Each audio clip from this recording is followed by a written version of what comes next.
প্রিয় মানুষ যদি কোনো কিছু আবদার করে, শরীর মন যতই খারাপ থাকুক না কেন, সেটা যতক্ষণ পর্যন্ত করে না দেওয়া যায় ভালো লাগে না।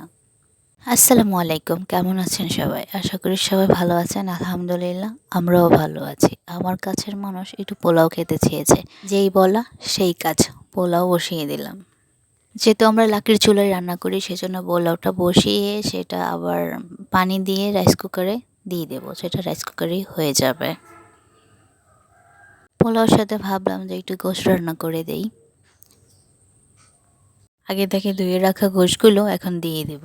গোশ হতে হতে আপনাদের সাথে একটা কথা শেয়ার করি। কথাটা হলো, শ্বশুর বাড়িতে যদি টিকে থাকতে চান, তাহলে সবচেয়ে বেশি যে জিনিসটা থাকা প্রয়োজন সেটা হলো ধৈর্য।